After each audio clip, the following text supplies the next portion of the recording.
Bonjour et bienvenue pour ce 33e festival Étonnant Voyageur. Merci d'être aussi nombreux déjà pour commencer cette première journée. C'est pour nous très très émouvant.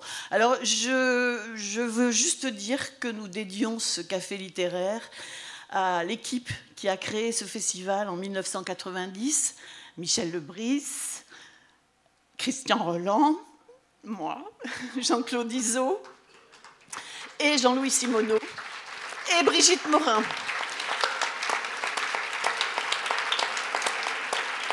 Voilà, je le dédie à moi-même, il faut le faire quand même, je le dédie à moi-même aussi. Ça résonne beaucoup dans le micro, là, je crois. Hein. Il y a peut-être les retours un peu trop forts.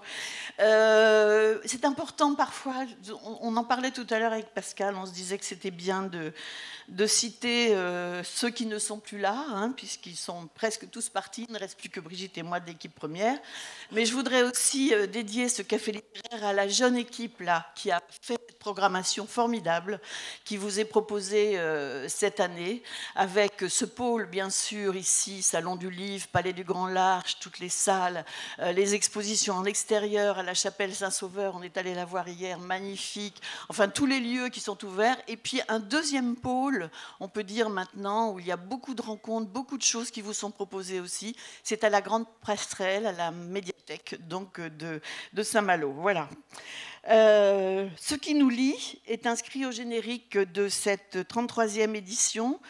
Je cite les mots du président du festival, et qui est aussi le président de l'association Étonnant Voyageur, Jean-Michel Le Boulanger, qui a eu la lourde tâche de reprendre le flambeau après le départ de Michel. La responsabilité du festival, c'est de ne rien occulter des dangers et des drames du monde, de ne rien oublier non plus des forces du lien et de la rencontre. Je trouve que c'est une belle formule et on va l'appliquer pendant ces 3 jours des rencontres. Alors ce qui nous lie aussi, c'est l'attachement que vous, public, avez pour le livre, cette curiosité, cette confiance que vous nous faites aussi dans le choix des auteurs connus, hein, comme Laurent par exemple, très connu, et puis des auteurs que nous vous faisons découvrir et qui viennent parfois de très très très loin. Et puis enfin, ce qui nous lie, Pascal et moi, eh ben, c'est plus de 22 ans de rencontres partagées sur le café littéraire. Et voilà, c'est une complicité qui s'est créée au fil du temps. Pascal Jourdana, je voudrais vous le dire, vient de Marseille chaque année. Il est cofondateur et directeur éditorial de la Marelle, à Marseille, qui est un lieu de résidence qu'il a donc créé, un lieu de résidence d'auteurs. Et maintenant, il est le directeur éditorial de la Marelle, et plus spécialement sur l'édition numérique. Oui, c'est une partie peu connue, peu diffusée, peu visible dans l'édition, mais il y a énormément de projets qui se font sur des liseuses, plutôt des tablettes d'ailleurs que des liseuses, parce que c'est justement pas vraiment homothétique au format livre papier, c'est d'autres choses. C'est un peu comme l'arrivée du cinéma par rapport à la photo. C'est des choses nouvelles, mais ça reste de la littérature. Et puis on est très très heureux d'accueillir Laurent Godet. Laurent Godet qui est un complice d'Étonnant Voyageur depuis de nombreuses années, à qui on a donné une carte blanche. Vous allez voir tout à l'heure arriver son premier invité ici sur le café littéraire. On rappelle un peu la bio de on va Laurent, essayer de faire ça vite parce qu'il y a beaucoup de choses à dire. Laurent, tu as commencé par des études de lettres, mais tu es passé très vite du côté des études théâtrales en publiant ta première pièce, Onisos le Furieux. Alors, ça n'a pas été publié, ça a été écrit, je crois, en 97, ça a été joué, ça a été publié un petit peu plus tard. Et puis, c'est des années qui suivent, qui sont consacrées à l'écriture théâtrale au départ, avec Puits de Cendre, Combat de possédés, Danse, Morobe, etc. Il y en a eu beaucoup. Le premier roman s'est écrit en 2001. Et puis, celui qui t'a fait connaître, c'est La mort du roi de Songor, qui était sorti chez Actes Sud en 2002, qui a eu le Goncourt des lycéens et le prix des libraires, et puis le Goncourt non plus des lycéens, mais de tous les autres, c'est Le Soleil d'Escorta en 2004. Et puis depuis 2008, tu travailles avec des compositeurs aussi contemporains, des textes de livrets d'opéra par exemple. Tu écris des recueils de nouvelles et tu viens de sortir ce dernier livre aux éditions Actes Sud toujours, qui est ton éditeur aussi bien pour le théâtre que historique, on va dire, que pour la fiction, qui est Chien 51, dont on va parler. Et malgré cet emploi chargé, cette imagination toujours en éveil, cette production imposante et importante, Laurent a accepté cette carte blanche proposée par le festival Étonnant Voyageur. Laurent nous accompagne déjà depuis pas mal d'années. Il nous a même accompagnés à l'étranger aussi. Et dernièrement encore en Tunisie, un peu par visio, parce qu'il y avait des petits problèmes de santé à l'époque, mais en visio pour les rencontres francophones du livre à Tunis. Voilà, et je voulais juste, pour commencer, lire une petite citation de Laurent. Je ne sais plus où je l'ai trouvée, figure-toi, Laurent, tu le diras. J'écris... une citation de toi, hein, j'espère. Hein. J'écris pour avoir des milliers d'années, connaître des foules de sentiments contradictoires. J'écris pour vivre sous des paysages étranges à des époques passées, pour plonger dans des vies qui me sont étrangères et être solidaire des frères éloignés. Ben voilà, j'ai tout dit. je peux rentrer. Non, c'est très beau. Merci. Merci. C'était un petit texte, effectivement, on m'avait demandé, il s'agissait de répondre à la question pourquoi écrivez-vous ? Et voilà. Ah, c'est un peu plus long que ça, en vrai, il y a quelques lignes. Hein. Et ça se termine par j'écris pour le plaisir, je crois. Absolument. Ouais. Voilà, ça compte aussi. Ouais, ça compte aussi. Je voulais juste profiter de ce petit moment d'abord pour vous remercier. Vous êtes très impressionnants vu d'ici, très nombreux, et je vous remercie. Et puis remercier le festival parce que c'est, Maët l'a dit, je ne vais pas le répéter, c'est vrai que c'est émouvant de se retrouver ici parce que le temps a un peu passé et qu'il y a des strates de souvenirs qui s'empilent dans les rues intramuros. Sur certaines terrasses de café, on se souvient d'avoir bu à coups avec un tel et un tel. Il y a des gens qui ne sont plus là, il y a Michel, moi j'ai une petite pensée pour Bertrand Tavernier que je ne connaissais pas très bien, mais que je ne voyais que à Saint-Malo. Et on a dîné quelques fois ensemble ici, que ici. Je ne le connaissais que de Saint-Malo, et c'était une espèce de drôle d'amitié un peu lointaine comme ça. Donc effectivement, c'est à la fois un peu nostalgique et très fort et très précieux parce que c'est des très très beaux souvenirs. Alors c'est vrai que quand on m'a demandé d'être, alors je sais pas comment on dit, le parrain ou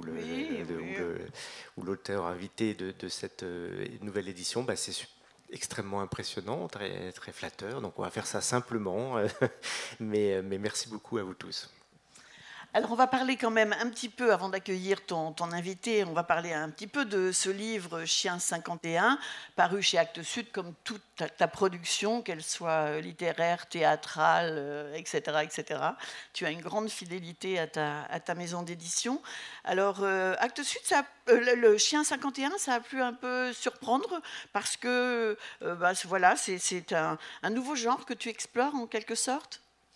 Ben oui, c'est vrai que le côté anticipation et puis aussi un peu intrigue policière sont des choses que je n'avais jamais explorées et qui ne sont pas vraiment ma marque de fabrique.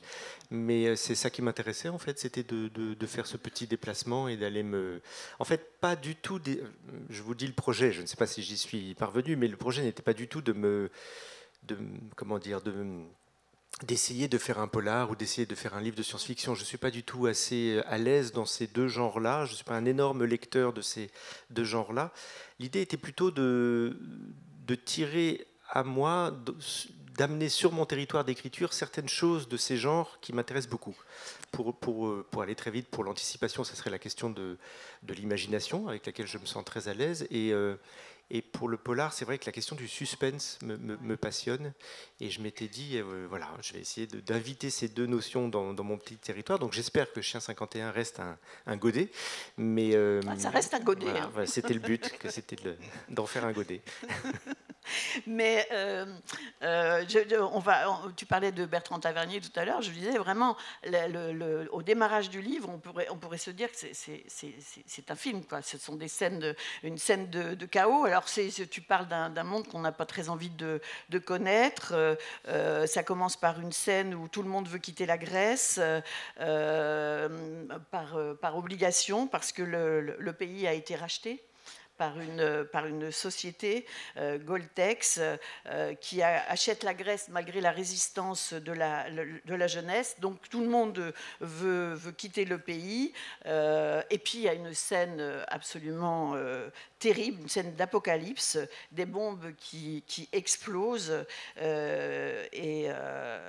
ça commence très fort, je vais dire. Hein. Ben, c'est-à-dire, je suis d'accord avec toi, Maëlle, c'est un monde dans lequel on n'a pas très envie de vivre, et en même temps, je pourrais aussi dire c'est un monde dans lequel on vit déjà un petit peu, et c'est ça qui m'intéressait. Je ne veux pas plomber l'ambiance à 10h30 du matin, alors qu'on a de beaux jours ensoleillés devant nous, mais oui, moi c'est ce qui m'a intéressé, je le dis en rigolant, mais à peine, c'est-à-dire que je me suis rendu compte au fur et à mesure que je travaillais sur ce livre, à quel point en fait le principe allait consister à interroger aujourd'hui en prenant ce petit détour de l'anticipation. Et l'anticipation, effectivement, force le trait, concentre des choses qui sont un peu éparpillées et donc donne une teneur plus dense dans le côté sombre. Mais au fond, je pense qu'il n'y a rien dans Chien 51 qui n'est pas un écho avec une chose qui est déjà en place aujourd'hui. Tu parlais de la première scène, moi en l'écrivant, cette scène effectivement de fuite d'une énorme masse de gens, de foule qui se pressent sur un port pour quitter un pays, avec en plein milieu de ça des attentats, parce qu'il y a aussi un mouvement qui refuse les départs. J'ai beaucoup repensé aux images qu'on a vues de l'aéroport de Kaboul, c'est-à-dire il ne faut jamais aller très loin en fait pour derrière telle ou telle page de Chien 51 trouver un petit référent qui existe déjà dans notre monde. Alors je ne suis pas en train de dire que nous vivons dans Chien 51, pas du tout, je ne le crois pas, mais je pense qu'effectivement il y a des graines de tout ça qui sont déjà plantées, il y a des choses qui sont déjà développées, il y a des choses qui sont embryonnaires, et moi ça m'a assez passionné de me servir de ce détour-là pour en fait bien regarder le monde d'aujourd'hui, enfin essayer de bien le regarder. Tout à l'heure, avec cette citation, j'écris pour avoir des milliers d'années, il me semble que ça correspond aussi parfaitement à ce livre, symboliquement, parce que ça se passe à Athènes, c'est-à-dire quand même le berceau de notre civilisation, on va dire ça, même si c'est probablement un peu plus compliqué. Et il y a ce personnage, Zème, qui est ce fameux chien, un chien de garde pour le compte de cette haute société. C'est vraiment un homme, hein, mais il est là comme un chien, en quelque sorte, corvéable, on va dire. Et là pour maintenir un certain ordre. Mais il se plonge dans les souvenirs de son Athènes, de son enfance, celle qu'il a connue. Donc c'est une vie parallèle, presque comme l'opium en fait, mais c'est avec des mécanismes industriels, électroniques, mais c'est un peu comme ça. Et en fait, le fait que ça se passe à Athènes, c'est comme si on partait de la plus ancienne antiquité possible jusque dans le futur, avec une sorte de permanence. Mais je pense que c'est en cela peut-être que Chien 51 s'inscrit pour moi complètement dans la suite de certaines choses que j'ai déjà faites. C'est que c'est sur cette question notamment, c'est-à-dire que c'est une chose qui à la fois me bouleverse beaucoup et ne cesse de continuer à m'interroger, à m'intéresser, que j'ai envie de creuser. C'est cette espèce de verticalité du temps qui nous traverse et qui fait que oui, on est parfois de très vieilles âmes d'une part et interroger la permanence de ce qui peut se déposer en nous, génération après génération, siècle après siècle, c'est quelque chose que j'aime beaucoup. J'avais beaucoup fait dans Écouter nos défaites, un roman précédent, et même quand j'ai écrit Jeune homme, parce que j'étais jeune, La mort du roi de Songor, le fait de choisir une antiquité lointaine, c'était aussi jouer sans cesse avec cette temporalité. Et en fait, Chien 51, j'ai retrouvé le même plaisir, mais du côté du futur. Mais finalement, c'est pareil. C'est-à-dire, effectivement, comme tu l'as dit, de prendre appui sur la Grèce, parce que dès qu'on dit Grèce, en fait, on pense à la Grèce antique, on pense à notre culture hellénistique, on pense à tout ça, et aller interroger le demain ou après-demain. C'est pareil, c'est créer des temps longs pour voir comment est-ce que l'humanité traverse les siècles. Alors ce monde, il est terrible, hein. Il est classé en zone, cette magnapole, hein, ça s'appelle une magnapole, elle est classée en zone, il y a les zones 1, 2, 3, la zone 3 c'est la plus polluée, la plus misérable, la zone 2 c'est la classe moyenne qui trime beaucoup je crois, et la zone 1 c'est la classe des privilégiés et des dirigeants, et ces classes sont encore plus séparées les unes des autres. Elles sont étanches même. Voilà. Elles sont carrément étanches là. Ça n'existe pas. Non. Pas du Aucune, tout, pas aucune, du tout. aucune Pas de du nos villes n'est construite comme ça. Ouais. Hein, on est d'accord. Toute ressemblance avec... Voilà. Et alors, ce qui est intéressant, et ça nous ramène à la Grèce antique, c'est que tu inventes un terme que je trouve tellement juste et tellement fort. C'est le thème de salarié. C'est-à-dire, c'est un mélange entre citoyen et salarié. Les gens ne sont plus des citoyens.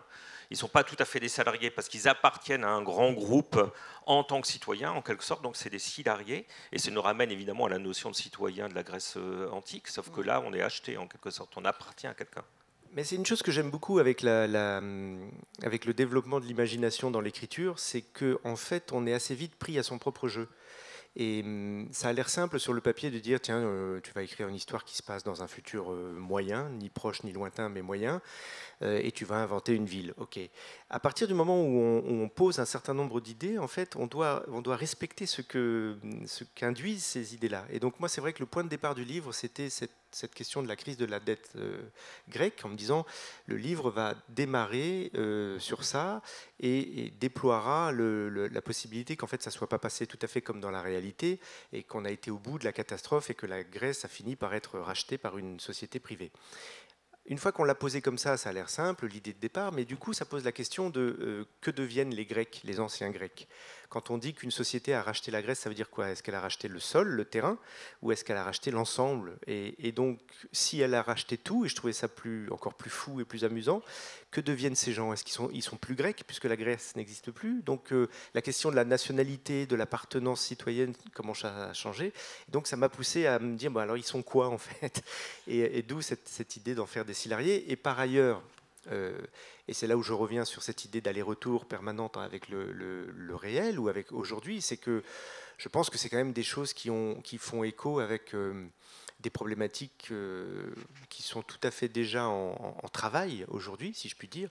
Et pour en donner certaines, que le confinement, par exemple, a accéléré, c'est-à-dire la difficulté pour chacun d'entre nous de mettre une barrière imperméable entre le monde du travail et le monde personnel, qu'elle soit géographique, puisque maintenant avec le télétravail, le bureau s'invite à la maison et les lieux changent en fait. Est-ce qu'on est encore dans sa cuisine ou est-ce qu'on est en réunion, même si c'est sa cuisine? Enfin, donc spatialement, ça bouge beaucoup et d'un point de vue temporel, énormément aussi. C'est-à-dire que quand est-ce qu'on décide qu'on arrête et que là, on n'est plus un employé, on est redevenu quelqu'un d'autre? Quand est-ce qu'on cesse de répondre à un message même s'il est urgent? Quand est-ce qu'on dit je suis en vacances, ce qui veut dire je ne suis pas joignable, même si j'ai un téléphone portable et un mail? Enfin, vous voyez, je prends des exemples très concrets, mais je pense que, en fait, mine de rien, ça pose cette question de l'appartenance. En fait, qu'est-ce qu'on est prêt encore à donner de nous à ceux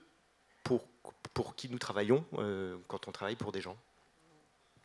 Alors il y a aussi, je suppose, la jubilation de créer des mondes, d'inventer des choses, jusqu'à des vêtements dans une matière particulière qui protège des pluies acides. Cette méthode justement qui permet, très addictive, comme le disait Pascal tout à l'heure, un peu comme l'opium, qui permet de retourner dans le passé, parce que le personnage principal a quand même une grande nostalgie de son monde d'avant, et il a comme cette possibilité d'y replonger grâce à cette... Oui, moi je voulais que le personnage principal effectivement fasse le lien entre notre époque et cette époque future, et que donc ça soit quelqu'un qui vienne du monde que nous connaissons. Et donc Zem Sparak, le personnage principal, est né à Athènes, a vécu ce moment de bascule, il était jeune homme, et le livre commence 30 ans plus tard, en fait, oui. Donc il a 50 ans. Mais contrairement à beaucoup de gens qui croisent, et notamment avec la jeune femme avec laquelle il va travailler, il est capable encore de se souvenir du monde d'avant.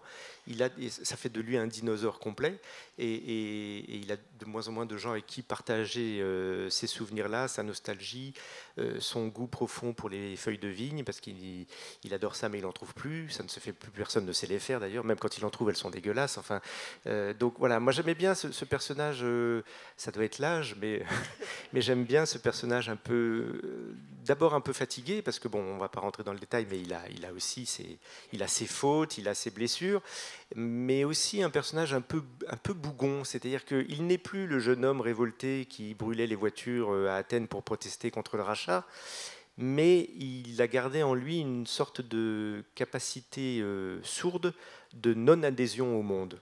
Tout ce qui l'entoure ne lui dit rien, en fait. Il n'a pas envie de croire à tout ça avec innocence et légèreté. Il sait qu'il n'est pas de ce monde-là, il n'a pas envie d'en être, et au fond, ça fait de lui, quand même, malgré tout, un personnage de résistance. Et comme tu le disais tout à l'heure, il y a une enquête policière aussi. Oui, il y a une enquête policière, et c'est là aussi où justement Zem a de l'importance, parce qu'il s'obstine, alors qu'on lui dit, bah non, c'est pas la peine, c'est un personnage de moindre importance, c'est pas la peine d'enquêter, ça sert à rien, on lui met entre les pattes quelqu'un qui va un peu l'obliger, mais qui va aussi l'obliger lui à faire autrement, peut-être, aller chercher un peu plus loin. Et ça, c'est vraiment intéressant parce que c'est cette espèce de résistance sourde, elle se transforme quand même en combat à un moment. Et il y a aussi une phrase, moi, qui m'a beaucoup frappé, parce qu'elle elle répond aussi en écho à ce que j'ai pu entendre sur cette espèce de pacte que Poutine a fait avec les habitants de la Russie. C'est-à-dire, en gros, on s'occupe de tout, faites ce que vous voulez, gagnez de l'argent, vivez tranquille, et nous, on s'occupe du reste, de la politique et de l'argent, et ça va très bien se passer. Et c'est un peu ça, le personnage, à un moment, se dit, tant pis pour la joie qu'on laissait derrière soi, en essayant de se convaincre que vivre sans cette joie n'était finalement pas si grave, à condition d'y gagner en confort. Et évidemment, à un moment, ça ne peut plus marcher, ça.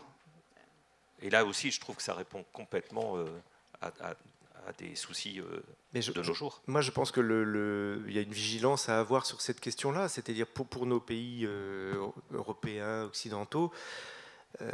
Dans le monde aujourd'hui, il y a d'autres problèmes qui sont de l'ordre de l'autocratie, de la violence politique directe. Tu parlais de la Russie et de tas d'autres endroits. Mais dans nos sociétés, c'est vrai qu'on voit que il y a quelque chose qui s'installe et qui a à voir avec la tyrannie du confort, si je puis dire. C'est-à-dire que ça nous propose des outils qui sont agréables, qui sont faciles, qui simplifient d'une certaine manière la vie, mais qui ont des conséquences. Et quand on liste les conséquences, on se dit qu'au fond, on n'adhère pas à ces conséquences-là. Et je crois qu'on est tous dans des dilemmes de pratiques, en fait, de pratiques d'achat, de pratiques de consommation de certaines choses qui nous mettent en porte-à-faux parfois avec nos valeurs, et que ce monde-là est compliqué à appréhender pour ça. C'est-à-dire qu'évidemment, s'il proposait des choses inconfortables, la chose serait réglée très simplement, mais c'est plus compliqué. Voilà, je crois que ça vous a donné envie de le découvrir. C'est un très beau livre, évidemment, comme tous ceux de Laurent Godet. Merci.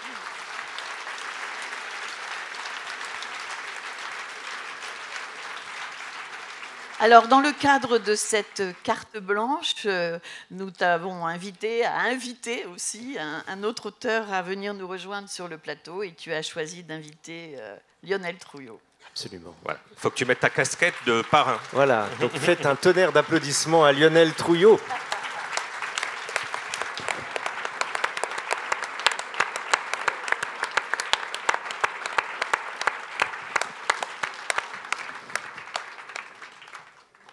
Voilà, Lionel Trouillot qui a une longue histoire avec nous aussi, avec Étonnant Voyageur Saint-Malo, mais aussi avec Étonnant Voyageur Port-au-Prince, et que nous sommes vraiment heureux de retrouver ici sur ce café littéraire. Alors je crois que tu voulais commencer par lire un extrait de son livre Malséance, qui est paru aux éditions Atlantiques Déchaînées, et dont tu as fait la préface, dont on aura l'occasion de reparler tout à l'heure, Laurent. Mais si vous me permettez, je voulais commencer par faire entendre les mots de Lionel, et ça répondra à la question pourquoi j'avais tant envie qu'il soit à mes côtés pour l'ouverture de ce festival. Enfant, j'avais pour moi la vigilance des herbes folles. Je viens du pays des toupies. Je viens d'un pays de fatigue affamée, où les couleuvres s'appellent Madeleine, comme les femmes. J'ai habité longtemps au sommet de la montagne le lieu-dit de la table au diable, pour l'honneur des captifs et la beauté du geste. J'ai déchiré les voiles des blanches caravelles et d'un coup de pied au cul, fait bouffer aux croisés son désir de Graal. Dis-leur, ô ma terre, combien je t'ai aimé de pointe à bec à source matelas, de réverbères en bain de lune, accompagnez ton pas de la lumière d'un feu doux sans menace, pour les amours clandestines et les yeux des enfants. Je viens du pays des grands doux, et si je danse en chantant 3 feuilles, 3 racines, c'est pour crier Pinga. Je viens d'un pays asphyxié, tailladé, livré aux colons de banlieue qui viennent y doubler leur salaire. Je viens d'un homme crucifié sur une porte. Je viens d'un vent du sud qu'on appelle le Nordé. Je viens de tous les coins du monde, car j'ai fait mienne toute blessure et toute révolte, par choix d'amour et de vie, toute pierre humaine mais précieuse. Je suis la petite fille qu'on tue à Ramallah.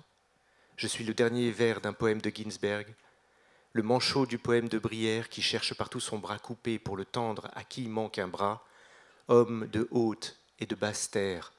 Quand je choisis ma destinée, je suis loco, dieu du vent et de la folie, et me disperse et me dissout, sous promesse d'ensemencement dans les petits destins des êtres périssables. Magnifique.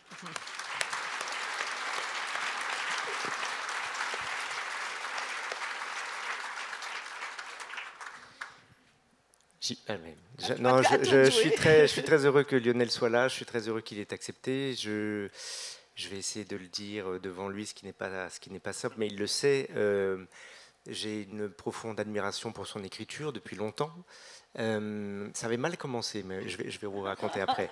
J'aime bien. Mais voilà, ces romans que vous connaissez sûrement peut-être, si vous ne les connaissez pas, foncez les acheter.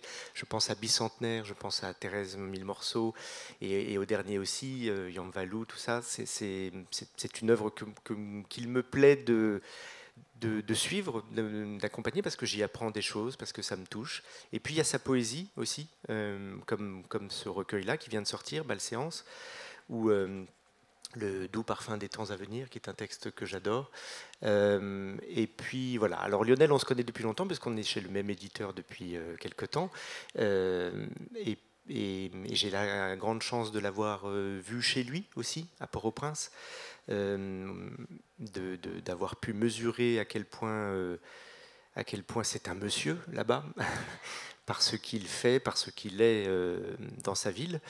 Et voilà, pour toutes ces raisons. Alors je finis avec ça, ça avait très mal commencé, parce qu'il va me dire si je me trompe, mais je crois qu'il ne me démentira pas.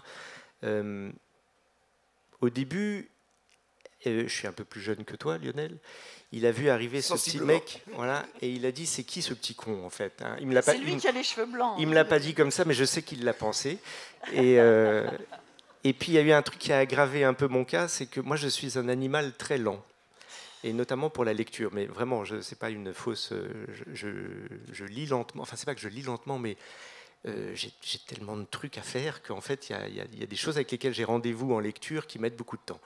Et on s'était déjà croisés dans la maison d'édition, les couloirs.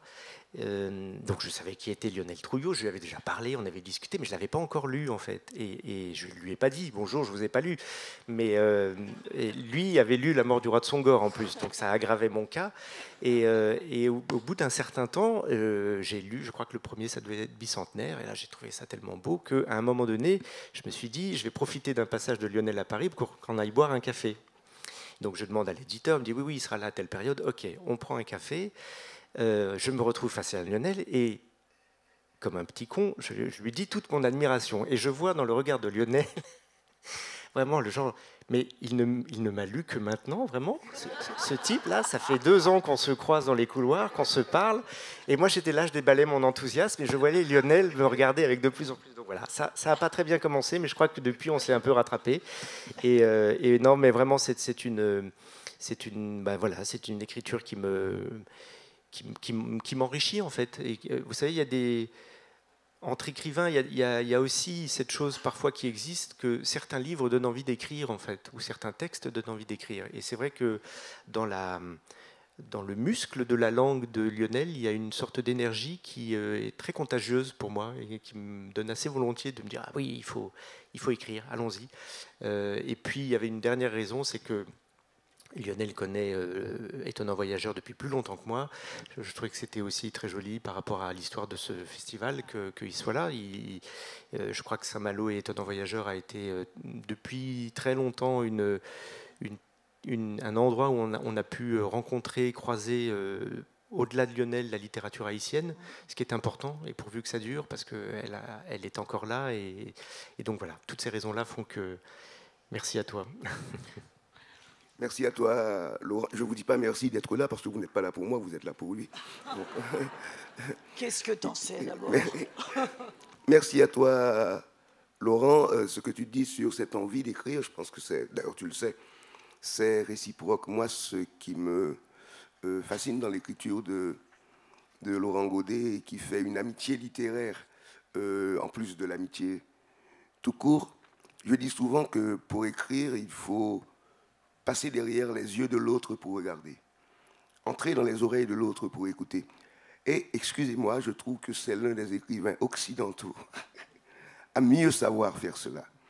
Il y a beaucoup de monde dans les livres de Laurent Godet. Évidemment, pour ne pas paraître trop subversif, il dit qu'il fait appel à l'imagination, mais je trouve que c'est du réalisme caché qui prend cette forme de l'imagination. Il y a toute une fable sur le pouvoir et des formes d'exercice de pouvoir qui sont des formes très concrètes dans la mort du roi de Sangor, dans Danser les ombres, comment un écrivain occidental, un blanc du 14e arrondissement de Paris, a pu faire ce livre à partir du séisme de 2010 en Haïti. Je vous raconte une anecdote authentique.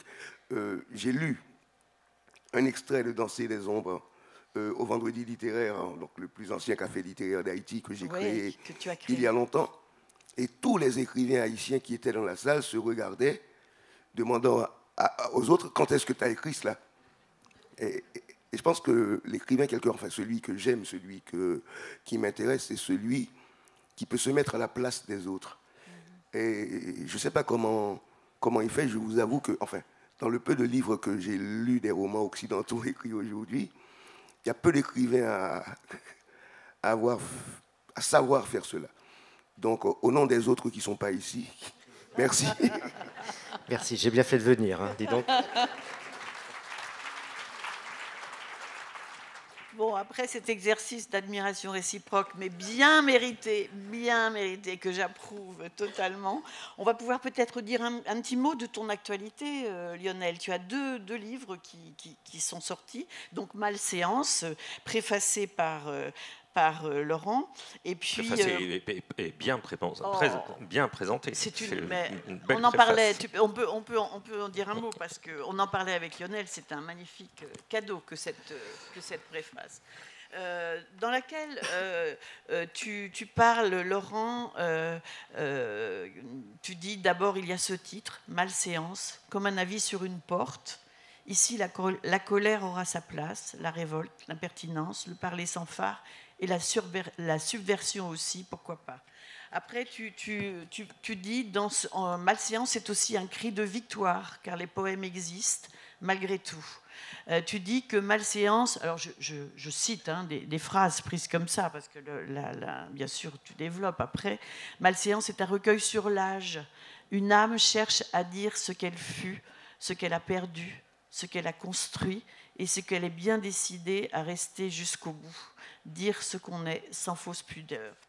Et je crois que... voilà. Et tu poses quand même cette question, on va la lui poser. Est-ce que pour autant Malséance est une œuvre testamentaire? C'est une question. Je ne sais pas. Honnêtement, je ne sais pas. Je suis sensiblement plus âgé que Laurent. J'ai depuis longtemps dépassé la moyenne d'âge en Haïti. Donc, je suis une sorte de survivant. Et non, j'ai voulu simplement revisiter les élans qui m'ont porté avec une part de défaite, une part de victoire, et continuer quand même à parler, à agir, voir un peu comment suis-je fidèle à moi-même ou à quel moi-même suis-je fidèle. Donc oui, c'est une question que je me pose dans les textes poétiques, pas forcément dans les romans. Dans les romans, je me sens beaucoup plus proche de ce que fait Laurent. Allez, j'écris des romans qui ne parlent pas de moi. J'essaie d'être ailleurs, dans une autre condition humaine, dans une autre réalité humaine. Au niveau des textes poétiques, il y a quand même une plus grande part de soi qui vient habiter le texte. Mais pardon, vas-y, Laurent. Non, mais c'est une chose que je trouve aussi, enfin que je ressens beaucoup en lisant Malséance par rapport au roman, c'est qu'effectivement, Lionel vient de le dire, je pense que dans ses romans, on partage une manière d'approcher notre matière, nos sujets, et que Lionel a une capacité aussi à développer devant nos yeux de lecteurs un monde qui est souvent le monde de ceux qui n'ont d'ailleurs pas de voix, à Port-au-Prince ou ailleurs.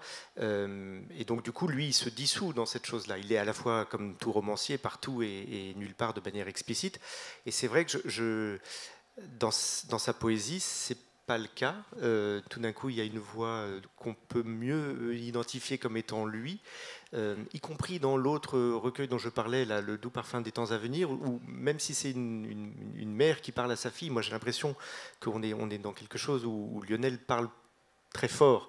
Et je trouve ça très... ça n'a l'air de rien, mais c'est très compliqué à faire, vous savez. Non, mais c'est vrai, quand on...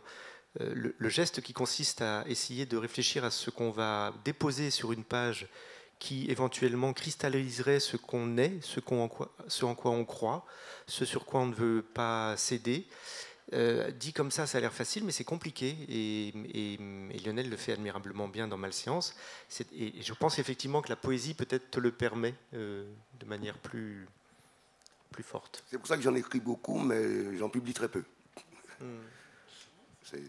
C'est une façon à la fois d'être dans le monde des romans et d'être dans une distance par rapport à ce monde. Le texte poétique, souvent, me permet de penser au prochain roman. C'est comme une halte ou une pause ou un retour où je me constitue mes repères à moi pour pouvoir recommencer à parler d'autre chose. Peut-être que ça répond aussi à la question de tout à l'heure. Est-ce que c'est un livre qui met un point final? Mais non, en fait, on voit bien que c'est un point d'étape, en fait. Un point d'étape dans ton écriture, mais aussi dans ta vie.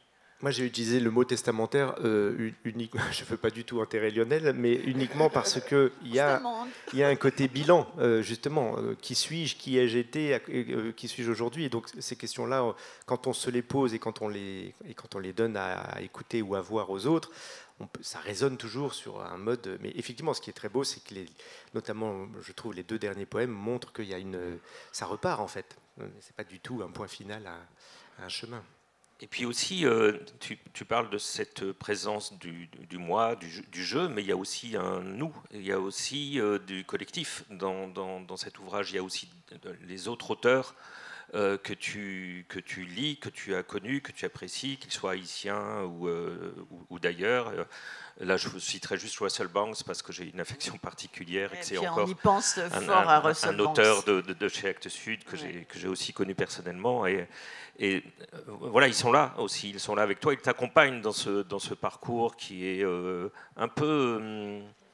Tout à l'heure, vous parliez l'un et l'autre d'occuper des voix, des présences des autres. Il y a un côté un peu aussi presque chamanique là, qui existe dans ce livre et peut-être dans ce rapport aussi entre toi et les autres auteurs. Oh, je pense que c'est un vice contemporain de faire comme si on n'a lu personne. On aurait une écriture qui serait née à l'intérieur de nous-mêmes, comme si nous portions en nous cette qualité d'écrire. Maintenant, nous écrivons dans une grande conversation avec des écrivains d'hier, des écrivains d'aujourd'hui. Nous sommes habités par les textes que nous avons visités et qui parfois eux-mêmes nous revisitent, même à notre insu. Donc j'ai voulu un peu... Et puis pour moi c'est important de rendre hommage. J'ai voulu rendre hommage à des écrivains haïtiens que vous n'aurez pas vus ici, qui sont pourtant de très grands écrivains. Ça c'est l'injustice dans la répartition des écrits à travers le monde. Donc j'ai voulu leur rendre hommage parce que je ne veux pas donner dans l'oubli. Je ne veux pas donner dans l'oubli parce que s'il faut qu'il faut continuer à penser, à agir, il faut continuer à penser, à agir avec tout ce qui nous précède et qui est porteur de valeurs positives. Donc pour moi, c'était essentiel de dialoguer avec eux, parce qu'on ne se constitue pas uniquement avec soi-même, on se constitue avec des rencontres. Je ne sais pas si tu connais aussi tu viens de le découvrir. Il faut en dire un mot aussi. Moi, pourquoi aïe? La couverture est un piège. Oui. Il y a ma photo avec ma cigarette. Le titre est moi, mais c'est pas lui. Pas du tout. À l'intérieur, pas du tout. Pas du tout, pour faire vite. Justement, et l'autre côté aussi. Il faut dire qu'il y a double couverture. Oui, parce qu'il y a le texte en créole. En français, il y a le texte en créole aussi. Ce que j'ai voulu faire dans ce livre, et là, ça a été un exercice vraiment difficile. Quand on fait un roman, je ne dis pas que ça soit facile, mais on parvient à le faire. Il y a les mécanismes, il y a les ficelles, il y a les trucs, des techniques d'enchâssement. On peut se mettre à la place de l'autre. On peut le tenter, on peut plus ou moins y parvenir. En poésie, c'est beaucoup plus difficile. Donc il y a 2 poèmes intitulés « Moi », dans lesquels ce n'est pas du tout Lionel Trouillot, petit bourgeois haïtien, qui prend la parole. Il y a un texte qui est d'une violence extrême. On peut dire que c'est un bandit, un terroriste. Je laisse au lecteur le choix des mots. Mais c'est quelqu'un qui porte tout le poids, je dirais, des injustices du monde. On dirait qu'il a souffert de tout, du racisme, de l'exploitation, de l'esclavage. C'est comme un condensé des souffrances du monde. Et cette voix-là prend la forme poétique pour exprimer une colère qui n'est pas la mienne. D'ailleurs, la première interview que j'ai donnée autour de ce livre, la journaliste semblait avoir un peu peur de moi. Et elle m'a demandé, cette colère est-elle en vous? Comme j'avais ma canne, je me disais peut-être qu'elle croit que... Donc, ce n'est pas du tout ma colère. Et l'autre texte qui s'intitule aussi « Moi », c'est un homme que j'ai rencontré en Haïti, je le vois assez souvent. On dirait qu'il ne parle pas. Marc Aurèle. Marc Aurèle, on dirait, en plus il porte un nom d'empereur. On dirait une sorte de zombie. Donc je me suis dit, et si j'écrivais le poème de ce silence? Et tu lui demandes, est-ce que tu es vivant? Et il répond, je ne sais pas. Authentique, tu lui demandes, non, tu lui demandes, est-ce qu'il est déjà mort? Il répond, je ne sais pas. Et c'est vrai, il existe bel et bien à Port-au-Prince. Donc je me suis dit, est-ce qu'on peut essayer de mettre des mots sur ce silence-là? Mais le faire en utilisant la forme poétique, ça a été extrêmement difficile. Il a fallu vraiment que j'essaie de disparaître pour essayer d'atteindre, de constituer ces voix. Et ce livre, ça m'a surprise, a été l'écriture créole a été traduite par toi, bien sûr, mais aussi par quelqu'un d'autre, avec l'aide de quelqu'un d'autre, c'est ça? Non, au fait, comme il y a 2 textes, il y a l'éditeur Fabien, je ne sais pas s'il est là, jeune éditeur qui vient de créer cette maison Atlantique déchaînée. Disons qu'il a traduit le texte du silence, qui est dans une écriture bien plus tranquille, bien plus maîtrisée, alors que le second texte, le texte du cri de la violence, c'est vraiment quelque chose de terrifiant quelque part. Et quasiment intraduisible, je dirais. Donc il fallait trouver un équivalent en français. Et ce travail-là, c'est moi qui l'ai fait. Est-ce que tu veux en lire un extrait ou... Aïe. Tu veux me mettre en danger? Non, je ne te mets pas en danger, je te laisse même choisir ce que tu veux. J'aime bien cette partie, mais bon. Je ne te commande pas. Tu peux choisir, mais plutôt le post-it vert. Non, c'est pas vrai.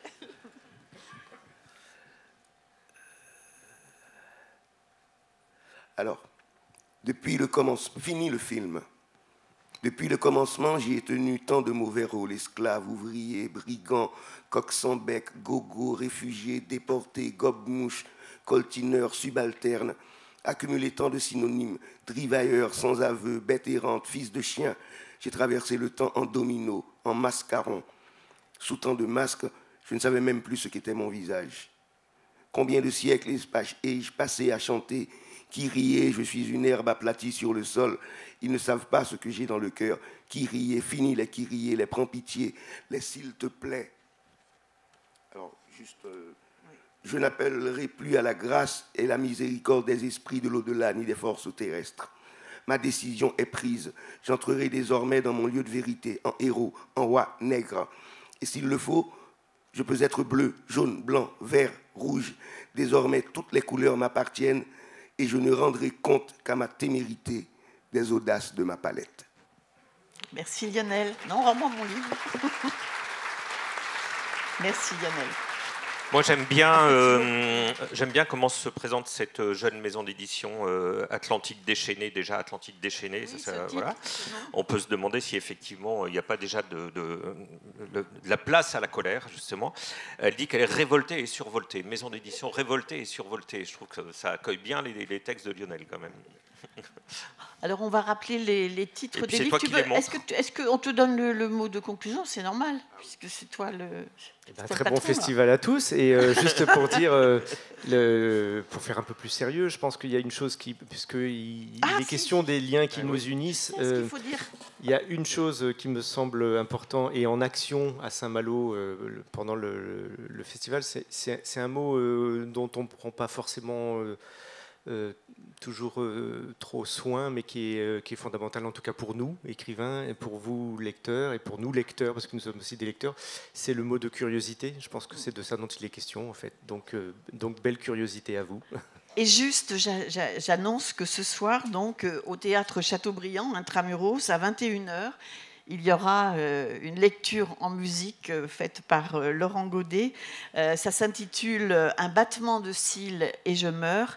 Et tu es accompagné par un musicien iranien. Dis-nous un mot. Alors, il est d'origine iranienne, il est français. Il s'appelle Kevan Shemirani. C'est un musicien qui joue de l'instrument perse qui s'appelle le zarb, qui est un espèce de petit tambour un peu genre tabla, mais qui est un instrument ancestral de la Perse. Et voilà, il est formidable. Donc, vous tiendrez pas tous, je crois, mais venez tous quand même, on se débrouillera. C'est à 21h. Voilà, merci beaucoup Laurent, merci beaucoup Lionel, merci Pascal pour ce premier plateau.